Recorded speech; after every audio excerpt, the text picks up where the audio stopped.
Como fazer o marketing dos seus produtos na sua loja online internacional? Olá, pessoal. Hoje estou aqui para falar sobre dicas de marketing para cross-border e-commerce, ou seja, aquela loja sua online que está vendendo para o exterior tem uma forma melhor de fazer marketing e hoje nós vamos falar aqui algumas dicas de cross-border e-commerce, do marketing para o cross-border e-commerce. Ah, primeiramente, eu gostaria de falar sobre o uso do meio correto dos canais, tá. Então, eh, cada país tem uma forma de utilizar a internet e eles utilizam os canais diferenciados, tá. Eu vou dar aqui alguns exemplos sobre buscadores. Nós aqui no Brasil nós utilizamos o Google, mas alguns países usam buscadores diferentes. Por exemplo, a China, ela utiliza o Baidu, o Google nem é permitido lá, né. O Japão, ele utiliza ainda o maior buscador é o Yahoo, está acima do Google, e o Naver na Coreia do Sul. Pessoal, por que que isso é importante? Quando o buscador é diferente, a forma de se ranquear é diferente também. Então, eu vou dar um exemplo da Coreia do Sul. Quando eu vivia lá, a maioria das pessoas, praticamente 60% da população, utilizava o Naver. O Naver, a forma de ranquear era diferente do Google. Ele priorizava os conteúdos que havia interação entre as pessoas, ou seja, blogs e que eles chamavam de cafés. Então, os fóruns, né, aquilo que havia discussão entre as pessoas costumava ser privilegiado. Então, não adianta você pensar somente na forma de ranqueamento do Google para anunciar em outros países. E isso influi também, por exemplo, na Coreia do Sul, voltando para o Naver, as pessoas que faziam seus fóruns utilizando ferramentas do próprio Naver, eles eram melhores ranqueados, tá? Então tudo isso pode impactar. E se você tem um mercado prioritário que você está pensando em introduzir o seu produto, vale a pena você conhecer quais que são as ferramentas, os buscadores e os meios de comunicação utilizados nesse país. Aqui eu coloquei também mais um exemplo dos meios de comunicação. Aqui no Brasil é muito normal nós utilizarmos o WhatsApp, quando conhecemos as pessoas, pedirmos o WhatsApp das pessoas, mas lá na China eles não usam o WhatsApp, eles usam o WeChat, no Japão é o Line, na Coreia do Sul é o KakaoTalk, e até mesmo a forma que as pessoas utilizam esses, essas ferramentas é diferente. Por exemplo, vocês sabem que aqui no Brasil é normal mandar um áudio para outras pessoas, mas em outros países não é muito normal mandar um áudio, tá? Então, nós temos que saber que existem diferentes meios de comunicação, diferentes aplicativos para anunciar. Por exemplo, o YouTube não funciona na China e também diferentes formas de uso, tá? Isso é muito importante de nós sabermos. Tá, aqui, eu gostaria de falar um pouco sobre a forma de consumo, né, a cultura de consumo é diferente em cada país, tá. Então, cada local que vocês forem vender os seus produtos, é preciso saber que, esse produto pode ser consumido e as pessoas podem ter uma visão diferente do seu produto. Eu vou dar aqui alguns exemplos. Mais uma vez, voltando para a Coreia do Sul, eh, quando para turistas isso, eles não vão conseguir enxergar, porque os hotéis estão adaptados para os estrangeiros também. Mas se você vai na casa de um coreano, quando você toma banho, é muito difícil de você encontrar uma toalha de banho. Não é que é difícil encontrar uma toalha de banho, mas o que a gente conhece como toalha de banho é muito difícil de ser encontrado. Então lá eles têm a toalha que nós entendemos como toalha de rosto para o banho, né. Então é utilizado essa toalha, menor para se secar no banho também. Então, se você tem um produto que é a toalha de banho, você dificilmente você conseguiria ter uma boa penetração na Coreia do Sul, a não ser que você atenda a hotéis, né? E isso é importante de saber essa cultura de consumo, para que você não esteja tentando vender um produto de qualidade e no final ele morra ali porque ele não tem uma demanda, tá? Outro produto que eu coloquei aqui é a pizza. Eu coloquei aqui para vocês poderem pensar o que será que vem junto com a pizza lá na Coreia do Sul? Qual é o acompanhamento, né? E é engraçado que na Coreia do Sul, os produtos que têm muita gordura, o acompanhamento são, por exemplo, algum tipo de picles ou conserva, né? Vinha junto com a pizza. Então, algum picles, um tipo de pepino em conserva. Esse era o acompanhamento normal e tinha mais um outro acompanhamento que foi uma tendência nos últimos anos, que era o mel, né? Então, você nunca imaginaria aqui uma pizza sendo enviado junto com picles e junto com mel, né? Mas lá na Coreia do Sul isso foi durante muitos anos era muito normal esse acontecer e o picles ainda é muito normal e se não vier é até estranho, né? Então só para vocês saberem que existem essas diferenças de consumo. E aqui eu coloquei também a roupa de banho, porque a roupa de banho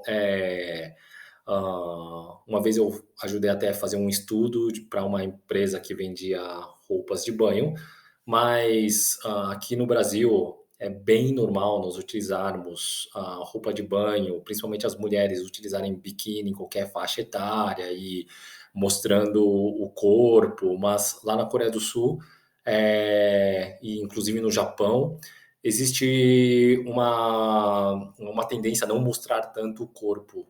Então, e as pessoas que mostram o corpo, normalmente elas têm uma faixa etária diferente, normalmente são mais jovens, e quando se casa e depois que tem filhos, já não é normal mostrar tanto o corpo, né? Logicamente, essa cultura de consumo, ela muda, ela vai se adaptando e as pessoas vão conhecendo outras culturas e vai fundindo, mas cada mercado tem a sua característica, né? E também existem as formas de consumo, né? As formas de consumo. Então, eu coloquei aqui, desculpa, primeiramente as unidades métricas antes das formas de consumo. As unidades métricas, eu coloquei aqui um exemplo, né? Os sapatos. Eu acho que vocês já tiveram a experiência de alguém que está nos Estados Unidos falar assim, olha, tem um calçado, quanto que você calça e no número americano.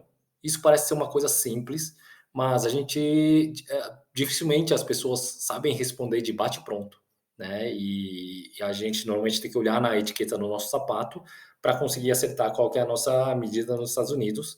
E em outros mercados é diferente. O Japão, por exemplo, em centímetros, né? Então, 26 centímetros, 27 centímetros, 26,5. E na Coreia do Sul é em milímetros, 260, o meu tamanho é 265, tá? E isso acontece, então é importante, você vai apresentar o seu produto e vai apresentar os tamanhos do seu produto, mas se não está adequado ao costume daquele país, eles vão ter dificuldade e vão acabar muitas vezes desistindo, né, do seu produto.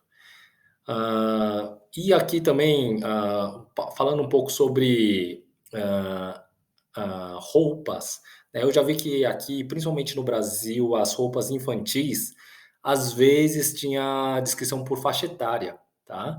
Mas, por exemplo, na Coreia do Sul e no Japão, especialmente na Coreia do Sul, a contagem da idade, ela tem uma diferença grande com a do Brasil, porque as crianças todas já nascem, os bebês todos já nascem com 1 ano de idade, e quando vira o ano, de dezembro para janeiro, todo mundo ganha mais 1 ano junto, né? Então, às vezes, aqui a criança tem 6 anos no Brasil, mas tem 8 anos na Coreia, tá? E é importante saber isso só para saber que existem essas diferenças, né?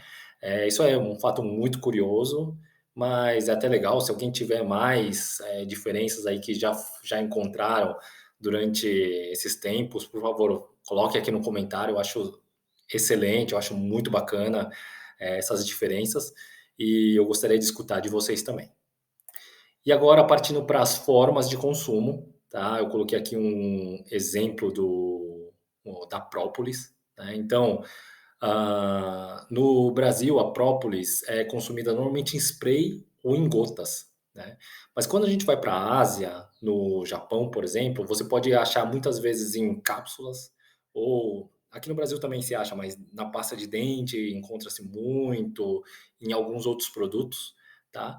E logicamente a gente acha também em gotas, em spray, mas tem outras formas de consumo. Então é importante conhecer as formas de consumo para saber como que deve ser vendido o meu produto, tá? E isso vai impactar. Quando eu falo aqui marketing, pensando naquele conceito mais abrangente de marketing com produto, preço, praça e promoção aí, ou pelo menos os 4 P's do marketing, tá ok?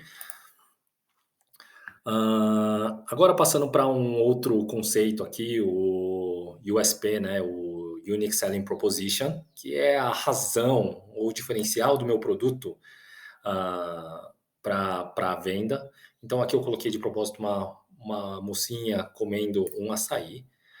E quando a gente vê os produtos, às vezes o mesmo produto tem razões de venda diferente. O unique selling proposition do mesmo produto pode ser diferente num país e em outro. No caso do açaí, até mesmo aqui nacionalmente, eu nunca comi o açaí no Nordeste, mas me falaram que ali come-se salgado, né? Eu estou em São Paulo e eu ouvi dizer que no Nordeste come-se salgado, mas nunca experimentei. Aqui em São Paulo, normalmente a gente come como se fosse um sorvete, né? E o gosto do açaí é o principal, digamos assim, apelo de vendas. Açaí tem um gosto melhor. E na Coreia do Sul, não somente o açaí, mas o Brazilian Nuts, que é a castanha do Pará, eu já vi até isso com tapioca e com a própria própolis. A razão de venda muitas vezes é diferente. Por exemplo, esses produtos, eles enfocam muito mais na saúde do produto, que o produto traz para a pessoa, do que no sabor do produto. O açaí muitas vezes é vendido em pó e muito mais concentrado, e o apelo é aquela fruta vermelha que ajuda na não oxidação e tem ingredientes bons para a saúde. A própolis também tem, por exemplo, a própolis verde brasileira, que tem o que eles chamam de ATP C, que é uma grande concentração desse ingrediente que pode ser até bom para o câncer, isso é falado no Japão. Então, o apelo de venda muitas vezes é diferenciado. Então, o mesmo produto pode ter apelos de venda diferente, e é importante você saber isso do seu produto para poder mostrá-lo da melhor forma possível para o seu potencial cliente. Passando aqui agora para o que os clientes enxergam, né, como bom ou ruim. Aqui eu coloquei um produto que pode estar protegendo, mas algum ajuda a bronzear ou não. Então, por exemplo, vocês sabem que o conceito de beleza pode mudar de lugar para lugar, e aqui, se vocês venderem um produto no Brasil que ajuda o bronzeamento, isso pode ser visto como beleza. E talvez na Ásia, né, talvez no Japão, na Coreia,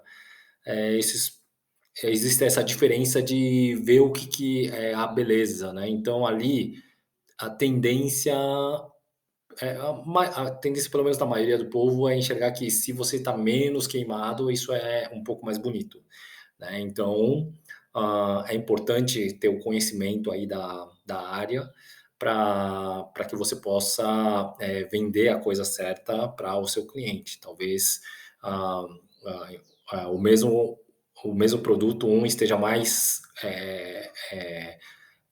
interessado na proteção e o outro se vai contribuir para o bronzeamento ou não, né? Então é importante se atentar. Agora um outro fator aqui seria o time zone, né? O fuso horário, né? E por que que eu estou falando sobre o fuso horário? Porque a nossa loja virtual, a nossa loja online, ela é 24 horas, né? Então, o que acontece? Tem alguns produtos que fatalmente o cliente vai entrar mais em contato do que outros produtos, tá? Porque ele vai querer tirar dúvida. Por exemplo, a nossa empresa tem muitos parceiros que trabalham na área de customizados, né? Então, a pessoa, por exemplo, está lá no Japão comprando um impresso lá da Coreia do Sul. A pessoa está no Chile comprando o impresso do Japão, da Coreia, da China. O que acontece? Ah, assim como antigamente, quando a gente, naquela época de transição entre da agência de turismo, quando a gente começou a comprar online, a gente tinha aquela desconfiança: poxa, será que está tudo certo? Eu vou dar uma ligadinha para confirmar. Então, algumas áreas ainda existe isso, tá? E é importante você conhecer da sua área e do seu mercado, né? Que cada mercado age de uma forma, mas pode ser que a pessoa entre em contato. E às vezes, se você tiver um atendente que vai atender diretamente essa pessoa por telefone, pode ser melhor, mas se você tiver isso, é importante você saber que existe a diferença de horário, porque não adianta você focar no seu horário, você tem que focar no horário do seu cliente. E também isso pode impactar na velocidade da resposta, né? Então, se você tem um produto que precisa ter uma velocidade de resposta muito grande, né? Por exemplo, vamos supor que a sua forma de comunicação é mensagem ou e-mail. A pessoa perguntou num dia, mas essa pessoa está na Ásia. E aí o seu call center, o seu grupo de atendimento vai atender no outro dia e vai responder, às vezes, responder perguntando algumas outras questões, e ele vai receber no outro dia, e aí ele vai mandar a resposta. Então, às vezes, perde-se 2, 3 dias só para ele tirar uma dúvida simples, o que pode fazer com que o cliente desista da compra, né? Então, isso tem que ser considerado quando for fazer a parte do atendimento ao cliente e essa parte de time zone, né? Aqui na América, por exemplo, às vezes a distância é muito grande, mas o time zone é parecido. Já quando a gente vai para leste-oeste, essa diferença pode aumentar e diminuir dependendo da distância. E um último ponto aqui, mas bem básico, né, é a parte do idioma, né? Então, aqui colocando como observação, fale a língua do seu cliente, né? Ah, por que que falar a língua do cliente é importante, né? Primeiro, para que ele tenha um melhor entendimento do seu produto, né? Então, ele entender realmente os atributos do seu produto aí com clareza. E nós também temos a experiência, por exemplo, eu acredito que muitos aqui falam um pouco do inglês, ou espanhol, ou outra língua, mas quando nós não somos fluentes, nós temos mais conforto e menos esforço para interagir com a nossa própria língua, né? E gera identificação, gera conforto, e isso é bem melhor. E, logicamente, se eu só tenho o recurso de tradutores automáticos para vender em algum lugar, eu vou para esse recurso. Mas muitas vezes os tradutores automáticos também eles cometem erros, né? E é importante eu saber disso. Muitas vezes não fica claro e muitas vezes existe o erro mesmo, né? Eu vou dar um exemplo aqui, não é exatamente na venda online, mas alguns anos atrás, uma pessoa que eu conhecia comprou um celular que era como se fosse, não era uma linha A, era uma linha B de um celular, se não me engano, era da China. E essa pessoa pediu minha ajuda para trocar o toque do celular porque ela não estava encontrando. E num celular que tinha o menu em português. E eu também não estava conseguindo encontrar. Até que em um momento eu achei uma função que se chamava anel, né? Anel. e eu descobri que essa função anel, ela trocava o toque. Eu comecei a pensar: "Por que que isso está escrito anel aqui?", né. E aí eu comecei a pensar, e eu acredito que, na verdade ali estava como ring, né, que era o toque ou alguma coisa assim no inglês, e eles pegaram isso e para conseguir lançar o produto em português, eles fizeram a tradução da forma que eles tinham no momento e usaram algum tradutor automático. E o Ring traduziu para anel, e essa era a forma de escolher o toque do celular naquele, naquele aparelho, né? Então, eu acredito que muitos de vocês já passaram por situações como essas, engraçados. Se alguns de vocês já passaram, coloca aqui também nos comentários para enriquecer essa discussão. Mas realmente é muito importante que você fale a língua do seu cliente, né? Bom, esses aqui foram algumas dicas, né, para que você possa fazer o marketing de uma forma um pouco mais que o seu cliente consiga se identificar um pouco mais, que tenha mais facilidade, né? E também um pouco baseado aí na experiência profissional. Se você gostou, por favor, dá um like, comente, compartilhe o vídeo, nos ajude aí, porque dessa forma nós ficamos sabendo que você gostou do vídeo e também nos estimula. E entre em contato conosco também aí ou pelo nosso site, ou pelo e-mail que você está nos encontrando, tá bom? Muito obrigado e hoje o vídeo é até aqui.